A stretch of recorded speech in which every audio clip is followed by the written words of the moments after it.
Olá pessoal, aqui é a professora Michele, dando continuidade à nossa aula do módulo Biologia 4. Hoje nós vamos aprender um pouco mais a respeito do sistema circulatório. O sistema circulatório é um sistema composto pelo sistema vascular sanguíneo e pelo sistema vascular linfático. O sistema vascular sanguíneo é composto por vasos, como veias e artérias, coração e o sangue.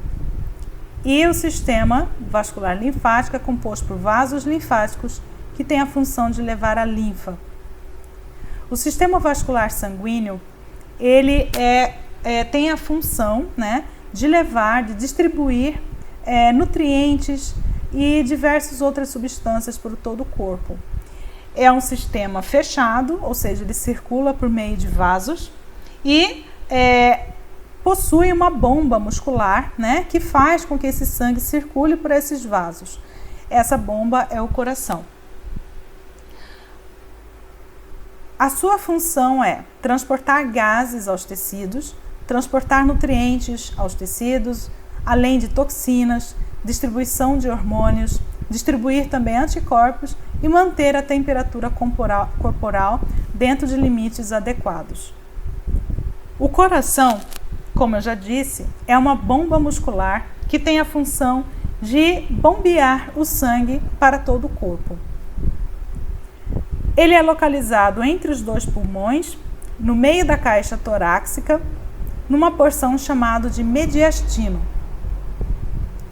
Além disso, o coração ele é revestido também por outras camadas de proteção, que é o pericárdio, o miocárdio e o endocárdio. Nós podemos ver que o coração ele é revestido então por essas camadas, E a principal delas é o miocárdio. É o miocárdio que vai conter as células que vão fazer a contração do coração. E é também no miocárdio que nós vamos ter os vasos que também alimentam o coração, que são as artérias coronárias. Nós temos a artéria coronária direita e a artéria coronária esquerda. Essas duas artérias, elas partem da aorta. E o coração, ele vai possuir 4 cavidades principais. O átrio direito e o ventrículo direito. Nessa região circula o sangue rico em gás carbônico, que é chamado de sangue venoso. E o átrio esquerdo e o ventrículo esquerdo, que é nesse lado esquerdo onde circula o sangue arterial rico em oxigênio. Além disso, em cada um dessas cavidades, nós vamos ter válvulas que impedem o retorno do sangue para a cavidade da onde anteriormente ele saiu. E nós temos a comunicação do átrio direito, com a veia cava superior e a inferior. Aí o átrio direito se comunica com o ventrículo direito. Do ventrículo direito nós temos também a comunicação com a artéria pulmonar. E aí depois, no átrio esquerdo, nós temos a comunicação com a aorta e o átrio esquerdo se comunicando com o ventrículo esquerdo. Então, o coração, ele possui interligações, entre as cavidades e entre vasos. Cada um desses vasos, eles vão receber, o sangue. E aí nós vamos ter mais para frente, nós vamos ver que esse sangue passa primeiro pelo pulmão e depois que ele volta para o coração, ele vai para o corpo, levando o sangue rico em oxigênio. Então, nós temos a comunicação do átrio direito com o ventrículo direito através da válvula atrioventricular, do ventrículo direito com a artéria pulmonar através da válvula seminular. Aí nós temos a comunicação do ventrículo esquerdo, do átrio esquerdo com o ventrículo esquerdo, através também da da válvula atrioventricular, e da aorta com o ventrículo, a válvula seminular. Então, à medida que o sangue circula através das cavidades, essas válvulas elas se fecham sequencialmente, impedindo o retorno, né, do sangue. Quando esse coração funciona normalmente, né, então ele vai bombear de forma rítmica, né, levando fazendo com que o sangue circule no coração, depois para o pulmão, do pulmão para o corpo. O peso do coração é em torno de 250 a 300 gramas, né, o tamanho de um punho fechado. E nesse caso, a função do coração ela é complementada pela presença dos vasos sanguíneos.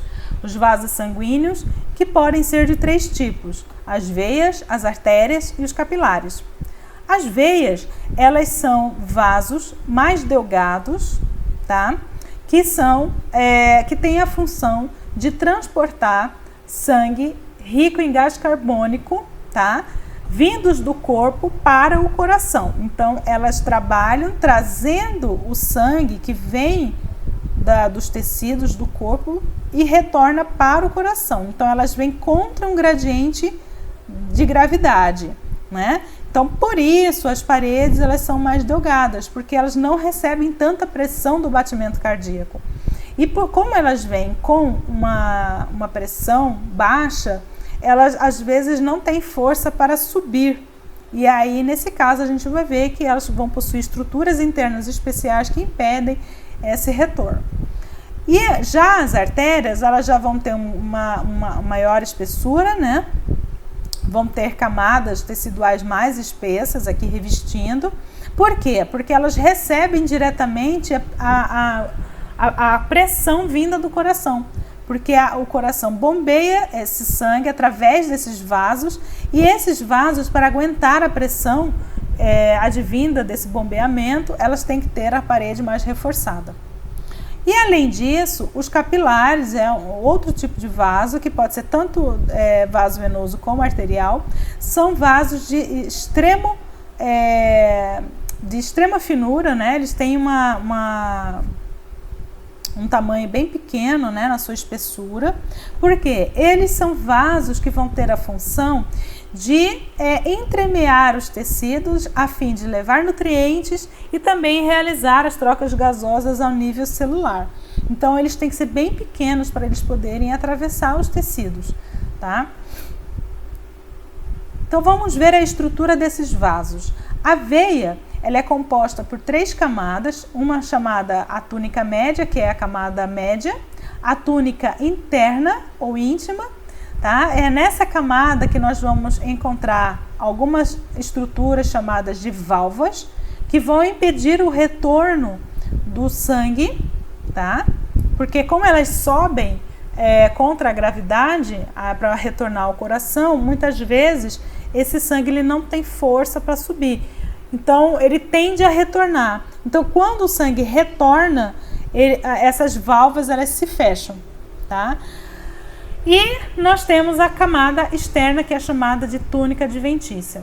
A função das veias é na verdade, trazer o sangue rico em gás carbônico do corpo para o coração, tá? Todas as veias fazem isso, exceto a veia pulmonar. As válvulas, elas então impedem o retorno do coração porque elas trabalham no meio de baixa pressão. Já as artérias, elas vão possuir um calibre mais grosso, né, paredes mais reforçadas, porque elas levam o sangue do coração para o corpo, exceto a artéria pulmonar, tá? A artéria pulmonar, ela vai levar o sangue venoso do coração para os pulmões, para realizar a hematose. Ela é composta por também 3 camadas, né? A túnica médica é composta por um músculo liso, a lâmina elástica e a túnica íntima, que reveste internamente essa parede, e a túnica adventícia, que reveste a camada externa. E os capilares, eles são vasos mais finos, compostos por uma única camada de células endoteliais, tá? E elas têm também um revestimento externo por uma membrana basal, tá? Que facilita aí o transporte dos nutrientes. Os capilares, eles têm a função de transportar não só nutrientes, mas também realizar a troca de gases entre sangue e tecido. O sangue é o outro componente que faz parte do sistema vascular, tá? E é composto pela parte aquosa e pela parte sólida. A parte aquosa, ela é composta por água, que constitui cerca de 90 a 92%, e que tem a função de ser um solvente, né, para transportar todos os elementos sólidos, e também algumas proteínas, hormônios, etc. Além disso, nós vamos ter proteínas, como albumina, globulina, fibrinogênio, né, que vão atuar aí, por exemplo, na defesa e na coagulação do sangue, e que constitui cerca de 7 a 8% do sangue.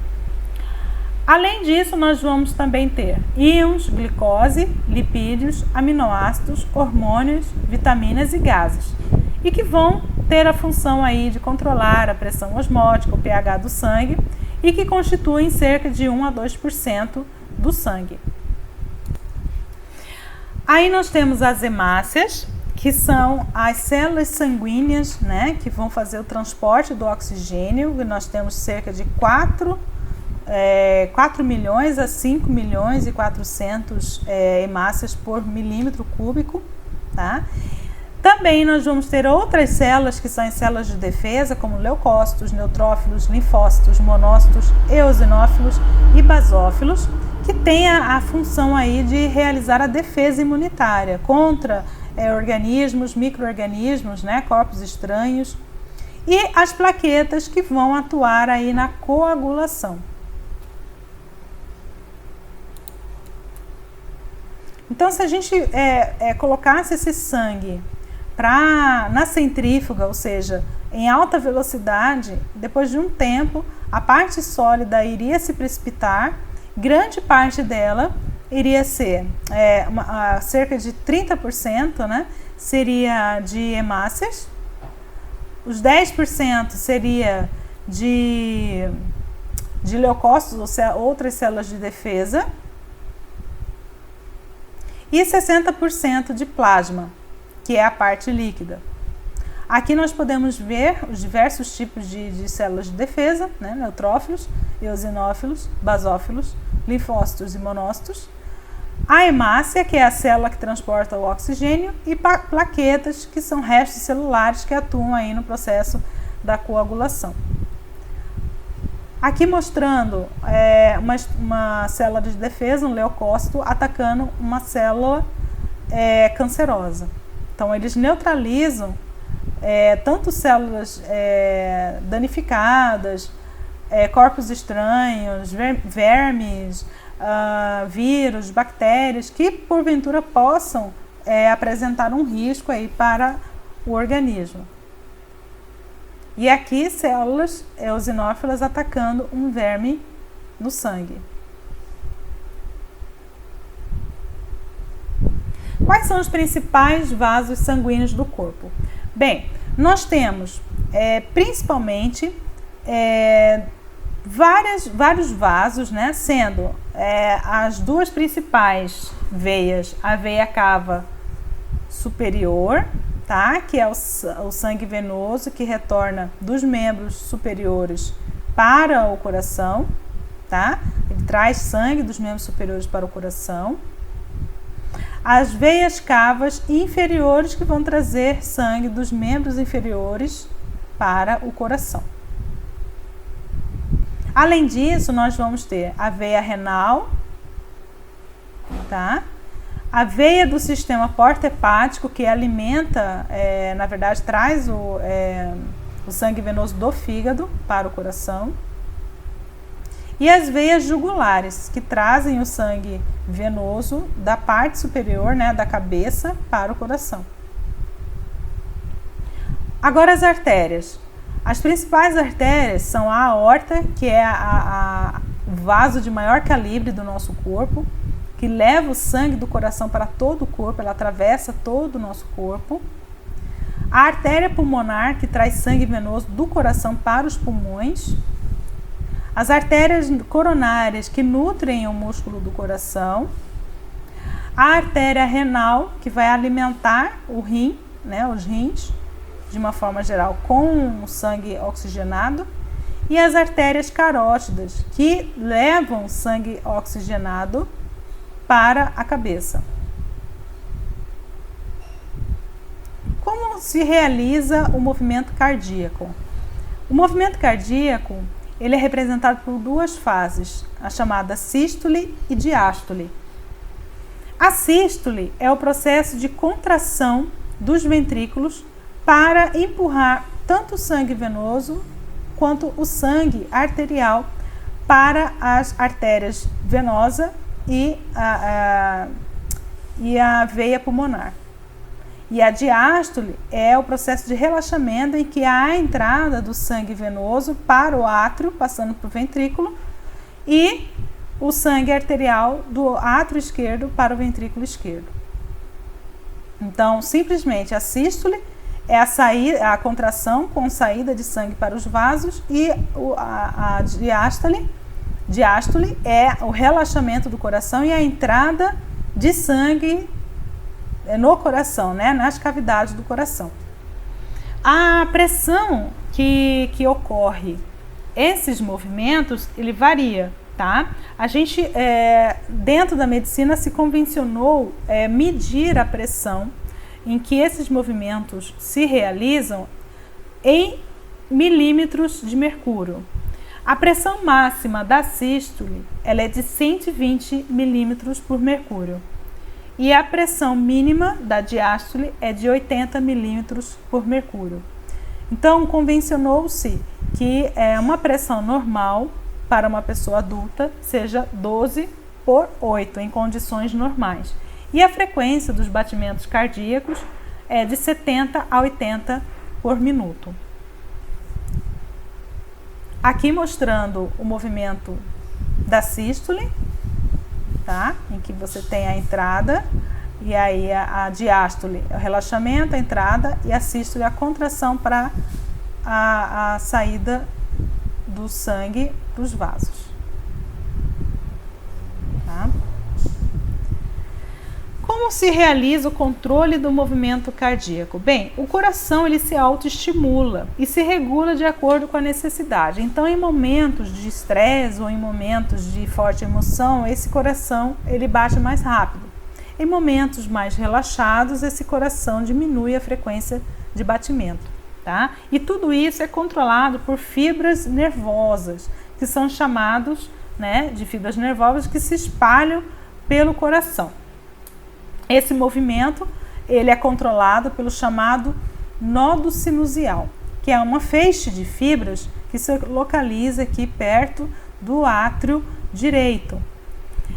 O primeiro movimento, né, o primeiro estímulo, ele se propaga do nódo sinusial, passa para o nódo atrioventricular, que é um outro feixe de nervos que existe no meio do coração, e depois se propaga para os feixes de His, que se ramificam em um ramo esquerdo e um ramo direito, e termina nas fibras de Purkinje. Então, esse nódo sinusial, ele marca o ritmo do movimento cardíaco nessa situação. Então, ele manda o sinal para que o coração se contraia, e essa contração ela é sequencial. Começa no nódo sinusial, passa para o feixe atrioventricular, depois para os feixes de His e termina com as fibras de Purkinje. E a circulação ela acontece em duas etapas. nós podemos separar a circulação em pequena circulação, ou a chamada circulação pulmonar, que ocorre do coração, tá, para os pulmões e depois de volta para o coração, que é o que a gente chama de hematose, que nós vimos no processo do sistema respiratório, como acontece, né? Então, como que seria isso? O sangue, o sangue vindo do ventrículo direito passa para os pulmões através da artéria pulmonar, tá? Então, aqui, o sangue venoso sai do ventrículo direito e sai pela artéria pulmonar, vai para os pulmões, acontece a hematose, ou seja, a transformação do sangue venoso para sangue arterial, ou seja, na hematose você tem a retirada do gás carbônico que sai com a expiração e o oxigênio vindo da respiração entra para o sangue. Aí o sangue se transforma em sangue arterial. Aí esse sangue arterial volta para o coração através do átrio esquerdo, entra para o ventrículo esquerdo e sai pela aorta. E esse sangue vai para todo o corpo, oxigenando todos os tecidos. Então, isso é chamada da pequena circulação pulmonar. Então, é aquela circulação que ocorre ao nível dos pulmões. Já a circulação, a grande circulação, a circulação sistêmica, é quando o sangue sai do ventrículo esquerdo e vai para o corpo, tá? Lá, esse sangue, ele vai para todos os capilares, esses capilares adentram os tecidos, deixa o oxigênio para as células, recolhe o gás carbônico e também toxinas, metabólitos, entre outros, e retorna através das veias cava, tanto superior quanto inferior. E aí ela entra novamente para o átrio direito, ventrículo direito, e volta para o pulmão. E assim por diante. Então, é todo um processo interligado. A grande circulação também é chamado de efeito Bohr. E aqui nós podemos ver o processo contínuo, né, da circulação. E é isso, pessoal. Até a próxima aula.